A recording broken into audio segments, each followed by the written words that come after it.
Hi guys, welcome back to my channel. My name is Reyna. I am here today to teach you how to pick the right law school and what law school is for you and what law school you should choose. So let's talk.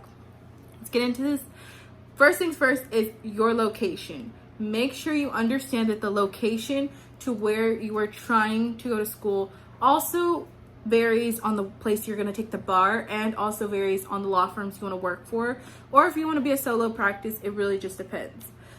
So with this being said, job opportunities, you do not have to take the bar wherever you went to school. Taking the bar wherever you want to take it is an option. So if you go to school in California, want to take the bar in Boston, totally fine. It just depends on your needs and wants. Just understand that there are going to be a completely different for the law firms itself.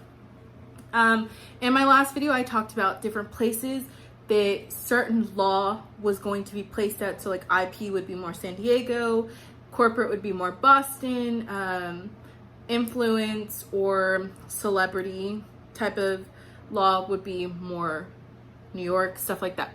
So that's why you have to understand that the difference, because the majority of the people where you want to work and what you want to do is going to vary per the law school and the location. You want to build an influence during law school, and you want to build that niche during law school while you still have time.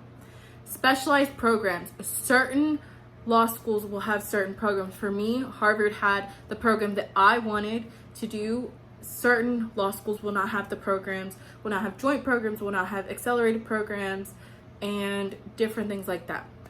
Some people, if you do not know, some colleges do ask you to sign a contract during your 1L year to not work. So if that's not an option for you, you have to work during your 1L year, then you might have to look into a different law school. It really just depends on what your needs are that are suitable for the field and for your law school education and law school lifestyle that you need. Okay, so now here's a different thing. This isn't in my notes, but I just thought about it, and it would also be the diversity. For some people, diversity does matter. And some schools are either well known for a specific race or gender. It very much just depends. Not that that's something that matters to everybody, but you should look into that if that is something that does matter to you. Now, we're going to go back on. So campus and understanding how campus lifestyle works. Even if you don't live on campus, you have to understand the difference between how the campus works. This also will lead into the housing section of things. How much does that area cost in housing? Will you live on campus? Will you live off campus? And how much does it cost to live in that city? So I'm going to put Houston and I'm going to put Boston in perspective because I lived in both. So for Houston, a 1-bedroom would run you about, especially in the middle of downtown, can run you about $1,200. It just depends.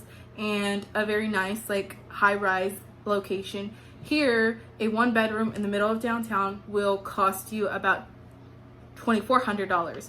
So again, it just depends. If you're trying to live in New York, it's going to cost you around $2,400 or $3,000 for a 1-bedroom in the middle of the larger end of the city. And then if you want to live in Miami, of course that's going to be more southern, but it's still going to be a hefty price. So it just depends with the pricing too. So I say that you do your research on where you want to live, the location you want to live. Is that more of a college area? Not saying that you want to live in such a party town, but you also don't want to live in a suburb area that's just families, right? Because you are a young adult who is entering the corporate world or entering, the professional world. So you want to live in that professional arena where everybody else is living at the time. Opportunities. This could mean working for firms, judges, companies, different clinicals that you need to take, and journals and internships and externships. What is going to be more beneficial for you in your last law school year? During your last law school year, most people will have internships and externships and will be working for either judges, companies, or firms. This also matters because your last year, pretty much every single person will have some kind of opportunity at hand that is outside of school. Think about that.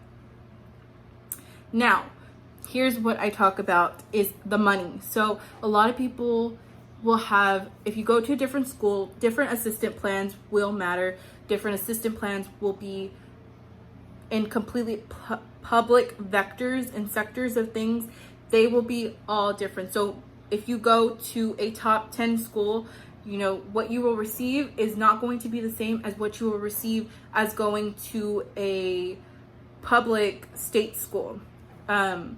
Just wanted to clarify that on the public sector of financial aid and money and stuff like that.